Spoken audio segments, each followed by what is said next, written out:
Emma's hands trembled as she stared at the unconscious man lying on the dirt road. Blood soaked through his expensive white shirt, spreading like dark flowers across the fabric. She could hear men shouting in the distance, crashing through the bushes behind her. Her heart pounded so hard it hurt. Every instinct screamed at her to run home, lock the door, and pretend she had seen nothing. Her mother always warned her to stay away from trouble. But this man was dying. She could see his chest rising and falling in weak, desperate breaths. If she left him here, he would die. But if she helped him, what danger would she bring to her mother and herself? The voices were getting closer. She had only seconds to decide. Emma looked at the man's pale face one more time. Then she made her choice. She bent down, grabbed his arm, and pulled with all her strength. He was heavy, much heavier than she expected. Her thin arms shook with effort as she dragged him off the road and into the tall grass. Hello family, welcome back. Please hit subscribe and give this video a thumbs up. It really supports our channel. Don't forget to share with your friends and turn on the notification bell so you never miss a new story. And please tell us in the comments where you're watching from. Now sit back, relax, and enjoy the story. The morning had started like any other morning in her small village on the outskirts of Port Harcourt. Emma woke up with the sun as she always did.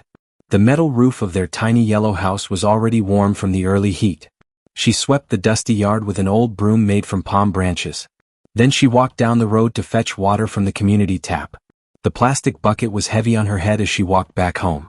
Her mother, Mama Rose, was still in bed. She had been sick for weeks now. A terrible cough shook her thin body every morning. The medicine from the local clinic helped a little, but it cost so much money. Emma worried about her mother every single day. Emma gave her mother some tea and a small piece of bread. It was all they had left. The food cupboard was almost empty. They had only a handful of Gary and some sugar cubes. I will go help Mrs. Williams at the market today, Emma told her mother. She promised to give me some vegetables if I help her sell. Mama Rose nodded weakly. Her tired eyes looked at her daughter with so much love. Emma was only 18 years old, but she worked harder than most grown women. She took care of everything since her father died 3 years ago. Before going to the market, Emma decided to collect firewood from the bush behind their house. Firewood was free and it would save them the little money they had for kerosene. She walked into the thick green forest, snapping dry branches and gathering them in her arms. That was when she heard the terrible sounds. A car screeching. A loud bang. A man crying out in pain. Fear froze her body for a moment. Cars rarely came down this old forgotten road. It was too bumpy and led nowhere important. But then she heard another sound.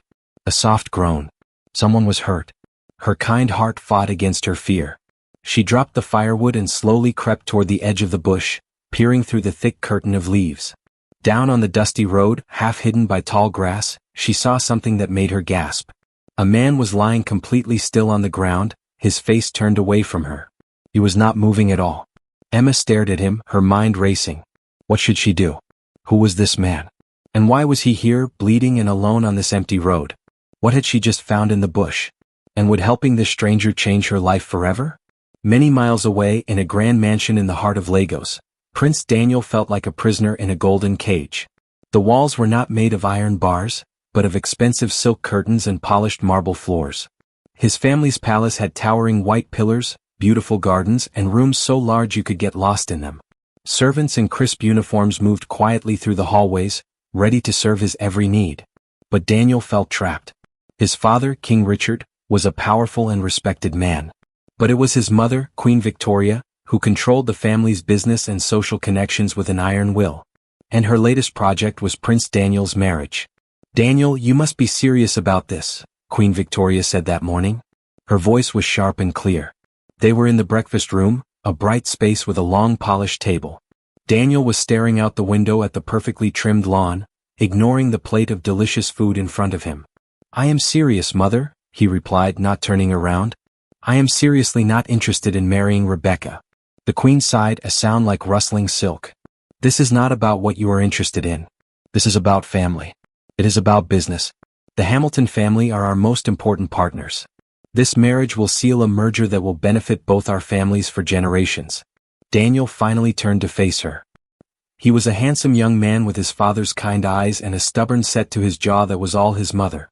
So I am just a business deal? A piece to be traded for a stronger company? Don't be so dramatic, the queen said, tapping her long fingers on the table. Rebecca is a beautiful, educated woman from a good family. You could do far worse. She is also arrogant and cares for nothing but her reflection in the mirror, Daniel muttered. He had known Rebecca since they were children and he had never liked her. She was selfish and cold. The thought of spending the rest of his life with her felt like a prison sentence. I have arranged for you and Rebecca to meet for lunch today, the Queen continued, ignoring his comment. The wedding plans need to be finalized. That was the final straw. Daniel stood up so quickly that his chair scraped against the marble floor. No, he said, his voice firm. I will not be going to lunch and I will not be finalizing any wedding plans. Before his mother could protest, Daniel stormed out of the room. He needed to escape. He needed to breathe. He grabbed his car keys from a silver bowl by the door and walked out into the bright morning sun. His personal driver, a loyal man named Peter, rushed to open the car door for him. But Daniel shook his head. I'm driving myself today, Peter, he said, his tone leaving no room for argument. He got into his sleek black car and sped out of the estate gates, leaving the palace and its pressures behind. He didn't have a destination in mind. He just drove, the powerful engine humming beneath him. He turned onto side roads and then onto smaller, less traveled streets, trying to lose himself in the busy chaos of Lagos. He didn't notice the plain white van that had pulled out of a side street. The van was now following him at a steady distance. Daniel drove until the polished buildings of the city gave way to smaller, more crowded neighborhoods. The smooth roads turned to dirt. The car bounced along a rough, dusty track surrounded by thick, untamed bush. This was exactly what he needed. A place where no one knew he was a prince. Then he saw it. A white van suddenly swerved from behind a cluster of trees, blocking the narrow road completely. What would happen to the prince now? And who had sent these men after him? Daniel slammed on the brakes and his car screeched to a halt, sending up a cloud of red dust. For a moment, everything was still. The dust settled slowly around the car, and the only sound was the ticking of the engine as it cooled. Daniel's heart hammered against his ribs. This was no accident. The way the van had blocked the road was too deliberate. Stay in the car, Your Highness, Peter said in a low, urgent voice. He had insisted on coming along at the last minute, hiding in the back seat. But it was too late. Two men jumped out of the van. They were dressed in rough clothes and their faces were hard and grim. One of them was holding a long dark object that glinted in the sunlight. A gun. Daniel's mind raced. Robbers? Kidnappers? He didn't have time to think. The men were approaching the car fast. Drive. Daniel shouted at Peter. Go around them. Peter tried to reverse, but the road was too narrow. He then tried to steer the car into the thick bush, but the wheels spun uselessly in the soft dirt. The two men were at the driver's side window now, their faces twisted with anger. One of them, a burly man with a thick beard, smashed the window with the butt of his gun. Glass shattered everywhere. Get out, the man yelled, his voice rough and gruff. Peter, a brave man who had served the royal family for years, tried to protect the prince. He pushed his door open, attempting to shove the attacker away. But the second man, who was younger and quicker, moved in. There was a sickening thud, and Peter slumped back into his seat, his eyes wide with shock before they glazed over. Daniel stared in horror. Everything was happening too fast. He felt a surge of cold fear, but something else too. A desperate need to survive. He shoved his own door open and scrambled out of the car, his legs feeling weak and shaky. He didn't look back. He just ran, plunging into the dense bush that lined the road. He could hear the men shouting behind him. Don't let him get away. A sharp, searing pain exploded in his left arm and he cried out, stumbling. He looked down and saw a dark, wet stain spreading across the sleeve of his white shirt. He had been shot. Panic gave him a fresh burst of energy. He pushed himself back to his feet and ran deeper into the woods. Thorns and branches tore at his clothes and skin.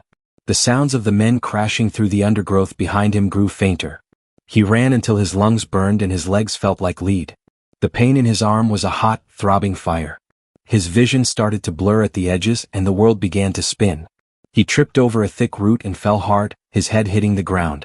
The green canopy of leaves above him swirled into a dizzying mess of light and shadow. He tried to get up, but his body wouldn't obey. His thoughts grew sluggish and heavy. He was lost, wounded, and alone. His last conscious thought was a flicker of regret. He had been so desperate to escape his gilded cage. But he had only run straight into a deadlier trap. He closed his eyes, sure that this was where he would die, in the middle of a forest he didn't know, far from anyone who could help him. Back on the road, Emma stood frozen behind the bushes. She had watched the whole terrible scene unfold. She saw the men shoot the prince and chase him into the forest. She heard their angry voices fade as they searched for him. Then finally they gave up and drove away in their van, leaving only dust and silence behind. Would Emma find the wounded prince in time? Or would he die alone in the bush? Emma's feet moved before her mind could stop them. She pushed through the thick bushes, following the trail of broken branches and drops of blood on the ground. Her heart raced with fear, but she couldn't turn back now. Someone needed help, and she was the only one who could give it. She found him lying face down near a large tree. His expensive clothes were torn and dirty. Blood covered his left arm. Emma knelt beside him, her hands shaking. "Sir, can you hear me?" she whispered. There was no response. She gently touched his shoulder, and he let out a soft groan. He was alive. Relief washed over her, quickly followed by panic. What should she do now? She was just a girl. She couldn't carry him. She looked at his arm and saw the dark patch of blood. It was a serious wound. He needed a doctor, but the nearest clinic was miles away, and she had no way to get him there. The only thing she could do was take him to her house. It was a huge risk. If he was involved with criminals, he could bring danger to her and her mother. But looking at his peaceful, vulnerable face, she couldn't believe he was a bad person. With all her strength, she managed to get one of his arms around her shoulder. He was heavy, and it was a struggle to get him to his feet. Step by slow, painful step, she began to drag him through the bush, following the narrow path back to her home. Her muscles screamed with effort. Sweat poured down her face. But she kept going. When she finally stumbled into their small yard, Mama Rose was sitting by the door, her face full of worry. Her eyes widened in shock when she saw the stranger. "Emma, who is this? What have you done?" her mother cried, her voice thin with fear. "He was hurt, Mama," Emma panted, her body shaking from exhaustion. "I found him in the bush. We have to help him." Together they managed to get the man inside and onto the worn-out sofa. He was pale and his breathing was shallow. Mama Rose, despite her fear, immediately went into action. She had deep knowledge of traditional herbs passed down from her own mother.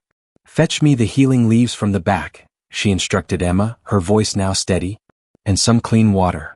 As Emma rushed to do as she was told, Mama Rose looked at the stranger with worried eyes. He was clearly a man of wealth and importance.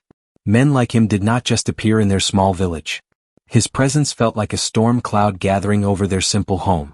"This is a great danger you have brought upon us, my child," she whispered to herself as she began to gently clean the man's wound. "I pray God protects us from whatever trouble follows him." Emma returned with the leaves and water. Together, mother and daughter began the quiet, secret work of saving the stranger's life. Mama Rose crushed the healing leaves into a green paste and carefully applied it to his wound to stop the bleeding and fight off infection. Emma kept a cool, damp cloth on his forehead to bring down his fever. She carefully spooned broth and water into his mouth whenever he was conscious enough to swallow. They kept him hidden in Emma's small bedroom, away from the windows. For the next few days, their small house became a secret hospital. The fear of being discovered was a constant weight in the air. Their village was small and news traveled fast. A nosy neighbor or a passing friend could easily stumble upon their secret. "We must be careful, Emma," her mother warned every morning. "No one can know he is here." Emma nodded, her face serious. She took on the responsibility of being the family's only link to the outside world. She went to the market for Mrs. Williams, listening carefully to the chatter of the market women, hoping to hear something about a missing man or an incident on the old road. But there was nothing. The stranger, whom they had started calling Daniel after a name he had mumbled in his feverish sleep, drifted in and out of consciousness. In his clearer moments, his eyes would follow Emma as she moved around the room. He didn't speak much, but there was deep gratitude in his gaze. One afternoon, while her mother was resting, Emma sat by his bedside, sketching in her notebook. She was drawing his face from memory, trying to capture the strong line of his jaw and the gentle curve of his lips. Would the stranger wake up? And what would happen when he did? He stirred and his eyes opened, clear and focused for the first time. "What are you doing?" he asked, his voice weak but steady. Emma jumped, startled. She quickly hid her sketchbook. "Nothing, just drawing." He tried to sit up, wincing in pain. "My arm? What happened?" Emma said softly, "You were hurt. We found you in the bush." His eyes scanned the small, simple room. The mud walls, the single wooden chair, the curtain made from old fabric. It was a world away from his palace. He looked back at Emma, at her kind, worried face. "Thank you," he whispered. "You saved my life." He noticed the sketchbook peeking out from under her arm. "Can I see?" he asked. Hesitantly, Emma showed him the drawing. He stared at the portrait of himself, amazed. Even in its unfinished state, the likeness was perfect. She had captured an expression on his face that he barely recognized himself. A look of peace.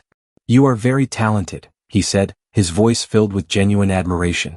Emma blushed, a warm feeling spreading through her chest. No one had ever called her talented before. A quiet bond began to grow between them in the small, sunlit room.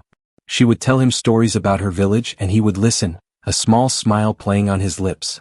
He didn't tell her who he was and she didn't ask. For now he was just Daniel, their secret patient. Slowly, day by day, Daniel began to regain his strength. The fever subsided and the pain in his arm lessened. He started spending more time awake, sitting on the edge of the bed in Emma's small room, watching her as she worked. One afternoon he felt strong enough to walk a little. He followed Emma out into the small yard behind the house. The sun was warm on his skin, and the air was filled with the sweet scent of flowers. He watched as she sat under a large mango tree, her charcoal and paper in hand. "What are you drawing today?" he asked, his voice still a little rough. She smiled and showed him her sketchbook. It was a picture of the village children playing with a worn-out football. She had captured their joy and energy perfectly. "This is amazing, Emma," he said, genuinely impressed. "You have a real gift." She looked down, her cheeks flushing with pleasure. "It's just something I do. It helps me dream." "What do you dream of?" he asked gently. She hesitated, then looked at him with her large, honest eyes. "I dream of a life where my mother is healthy, and we don't have to worry about where our next meal will come from. I dream of opening a small art gallery in Lagos where I can sell my drawings." Daniel listened, moved by the simplicity and purity of her dreams. He thought of his own life, filled with things he didn't want. A title, a forced marriage, a future planned out for him. For the first time he felt a pang of envy for her simple, honest aspirations. He spent the rest of the afternoon talking with her, learning about her life, her hopes, and her fears. He found himself opening up to her in a way he never had with anyone else. He told her about feeling trapped, about the pressure to be someone he wasn't. He didn't mention being a prince, but he shared the weight of the crown without naming it. Emma listened with a quiet understanding that soothed his troubled spirit. She didn't offer advice or judgment. She just listened, and in her eyes he saw a deep well of empathy. As the sun began to set, casting long shadows across the yard, a comfortable silence fell between them. He felt a powerful connection to this girl who had saved his life. A connection that went deeper than just gratitude. She turned to him, her expression serious. "Daniel," she began, "I need to ask you something. Were you really? Where are you from?" The question hung in the air between them. He looked into her trusting eyes and knew he couldn't lie to her anymore. But telling her the truth felt like a risk he wasn't sure he was ready to take. Daniel took a deep breath. "My name is not just Daniel," he said slowly. "My full name is Daniel Richard.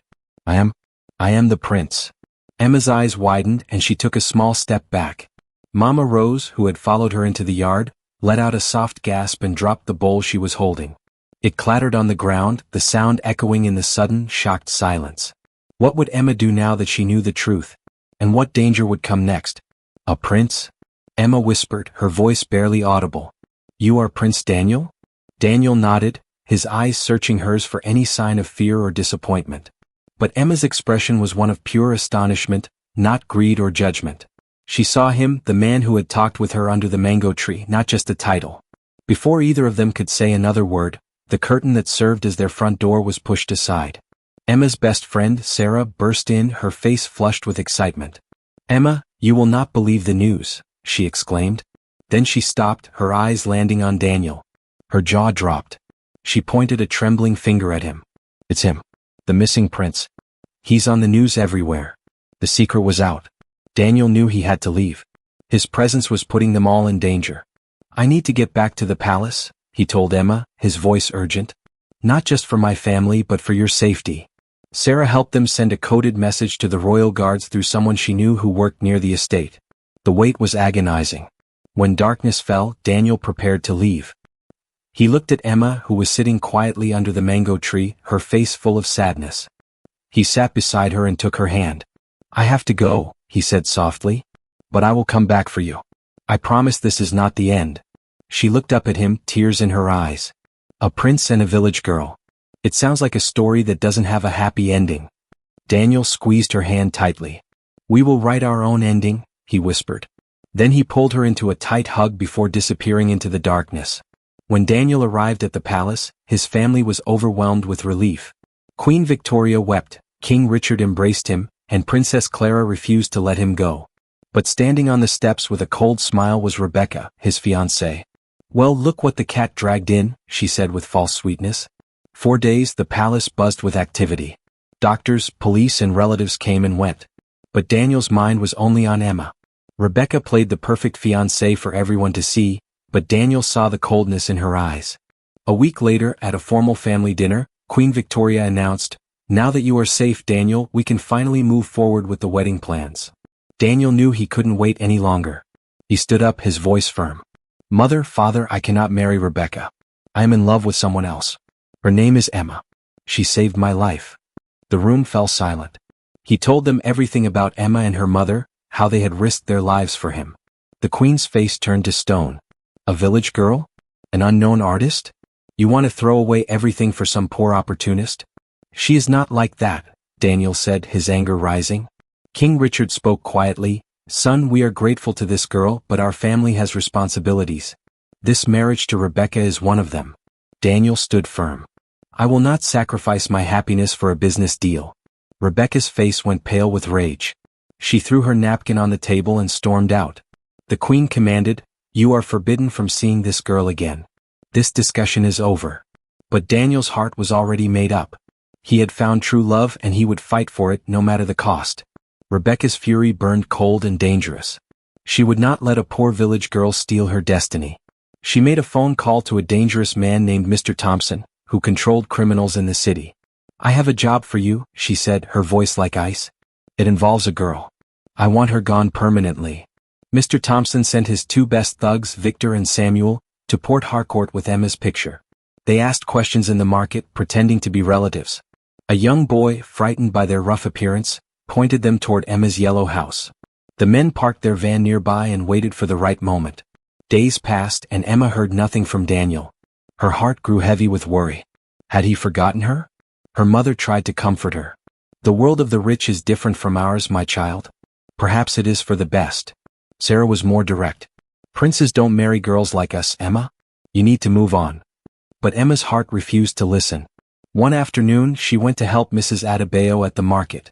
As the sun began to set, she packed her basket and started walking home. The path was quiet and empty. A strange feeling of being watched made her walk faster. Suddenly, a white van pulled up beside her. Before she could scream, 2 men jumped out. One clamped a rough hand over her mouth while the other grabbed her arms. She struggled and kicked, but they were too strong.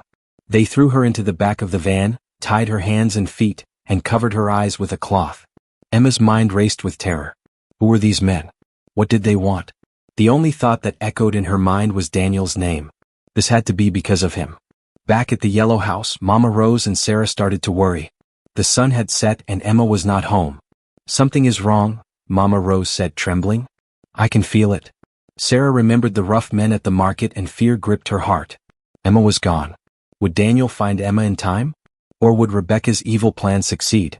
At the palace, Daniel was going mad with frustration. His mother had doubled his security and guards followed him everywhere. He felt like a prisoner again. He tried to reason with Queen Victoria, but she was unmovable. "You will forget about this girl, Daniel," she said coldly. "You are a prince and you will do your duty." After 2 days of being trapped, Daniel couldn't take it anymore. He found a moment when his guards were distracted and slipped out through a service entrance at the back of the palace.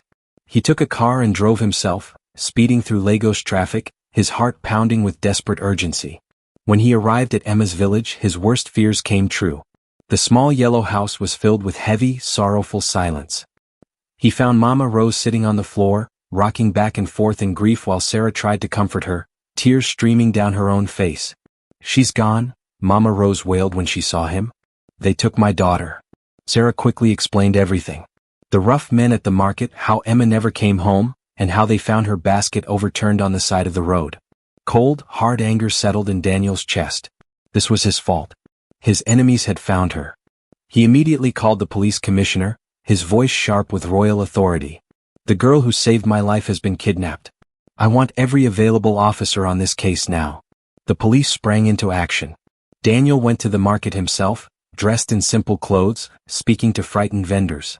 He offered a large reward for any information. Finally, a young boy came forward shyly. He had been playing in the bush and had seen the van parked on the road. He had been close enough to see part of the license plate. It was the break they needed. Daniel gave the information to the police, who searched their database immediately. Within an hour they had a match. The van was registered to a small company owned by a man with a shady reputation, Mr. Thompson.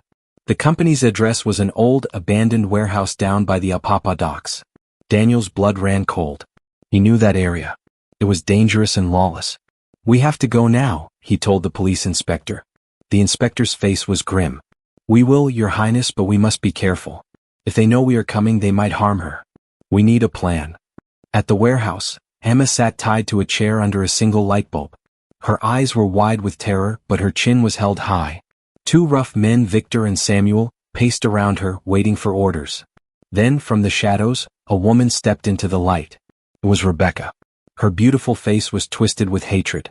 "You really thought you could win, didn't you?" Rebecca taunted, stepping closer. "You thought a prince would choose a nobody like you over me?" Emma stared at her, her heart sinking. So this was who was behind it all. The prince's fiancé. Outside, the police had surrounded the warehouse. They moved silently, taking positions in the darkness. "We'll create a diversion at the main entrance," the inspector whispered to Daniel. "That should draw most of them out. It will give you a chance to get in through the back and find her." Daniel nodded, his heart pounding. He was armed with a small pistol, though he prayed he wouldn't have to use it. On the inspector's signal, two police cars roared toward the front of the warehouse, sirens blaring and lights flashing. Victor and Samuel, startled by the sudden noise, ran to the front with their guns. "What's going on?" Victor yelled. That was Daniel's chance. He slipped through a broken window at the back and moved silently through the dark space. He saw the single light and the figures beneath it. His eyes found Emma, and fierce protective anger surged through him. He crept closer, staying in the shadows. Then he saw Rebecca, and shock froze him for a moment. He had known she was selfish, but he never imagined she was capable of such evil. He waited for his moment. As Rebecca turned her back to gloat, Daniel lunged forward. He grabbed her, pulling her into the shadows and clamping a hand over her mouth. "It's over, Rebecca," he whispered coldly. At the same time, the police burst through the front doors. "Police, drop your weapons." Victor and Samuel were quickly overpowered and arrested. Mr. Thompson was found cowering behind crates. The inspector took Rebecca into custody as she screamed and struggled. Daniel rushed to Emma's side, his hands fumbling with the ropes. "Emma, are you all right?" he asked, his voice thick with worry. She fell into his arms, sobbing with relief. He held her tight, stroking her hair. "It's okay. You're safe now." As police led Rebecca away, she screamed, "You will regret this, Daniel. You will regret choosing a gutter girl over me." Her voice echoed before being cut off by the police van door slamming shut. The drive back to the palace was a blur. Emma sat close to Daniel in the car, still trembling. When they arrived at the grand estate, King Richard and Queen Victoria were waiting, their faces pale with worry. Princess Clara rushed forward and hugged Emma. "Thank God you're safe," Clara whispered. The police inspector explained everything. The kidnapping, Rebecca's involvement, the arrest of Mr. Thompson and his thugs. Queen Victoria listened in stunned silence, her face growing paler with each word. The girl she had chosen for her son was a criminal. When the inspector left, heavy silence filled the room. "I told you, Mother," Daniel said quietly but firmly. "Emma is a good person. Rebecca is the one who brought danger to this family." The Queen looked from her son to the quiet, frightened girl standing beside him. She was about to speak, to insist this changed nothing. But King Richard held up his hand. "That is enough, Victoria," he said with quiet authority. He stood and walked over to Emma. He looked at her not as a king looking at a commoner, but as a father looking at a young woman who had saved his son. "Emma," he said gently, "you have shown more courage and character than many people I have known. You saved my son not once but twice. This family owes you a debt we can never fully repay." He turned to his wife. "Victoria, true royalty is not about wealth or bloodlines. It is about honor, kindness, and strength of character. Emma has proven she has all of those things." He looked at Daniel, a small smile touching his lips. "The business deal with the Hamilton family is cancelled, and so is the engagement. There will be a royal wedding in this palace, but it will be the one my son truly wants." Tears welled up in Queen Victoria's eyes. She looked at her son, at the genuine happiness on his face as he looked at Emma. She saw the relief in Clara's eyes. In that moment, years of rigid planning fell away. She stood and walked over to Emma, taking the young girl's trembling hands in her own. "Welcome to the family, my dear," she said softly. Emma looked at the Queen, then at the King, and finally at Daniel, whose smile was as bright as the morning sun. Tears of joy streamed down her face. Her impossible dream was coming true. The royal wedding was the grandest event Lagos had seen in years. The palace was decorated with thousands of white roses and gold ribbons. Guests from around the world filled the grand ballroom. But for Emma, the most important guests were her mother and Sarah, who sat in the front row, their faces shining with pride. Emma stood in a breathtaking wedding gown with a diamond tiara in her hair. She looked like a princess from a fairy tale. Daniel walked in, dressed in full royal regalia. "You are the most beautiful woman I have ever seen," he said. "I'm scared, Daniel," she confessed. "I don't know how to be a princess." He took her hands. "You don't have to be a princess, Emma. You already are one. Your kindness, your courage, your heart. That's what makes you royal. Just be yourself. That's all I will ever ask of you." As they exchanged vows before the King, Queen, and all their guests, Emma knew she was exactly where she was meant to be. This was not just a happy ending. It was a new beginning. In the years that followed, Emma blossomed in her new role. With the King's support, she established the Emma Foundation, providing art supplies and scholarships to talented young artists from poor communities across Nigeria. Her own drawings became famous, celebrated for their honesty and beauty. She never forgot where she came from. She and Daniel built a comfortable new house for Mama Rose in the village and made sure the community had a new well and a better clinic. Emma found her place not just as Prince Daniel's wife, but as a beloved member of the royal family and an inspiration to her people. She and Daniel ruled side by side, their leadership defined by compassion and understanding of ordinary people's struggles. Their life together was a testament to the power of love, proving it could bridge any gap and overcome any obstacle. The girl who once sketched her dreams under a mango tree was now living a life more beautiful than any picture she could have ever imagined. We've come to the end of today's story. I hope it touched your heart. Thanks for watching and staying with us till the end. Don't forget to like, share, and subscribe for more inspiring stories. See you in the next one. And tell us in the comments, where are you watching from?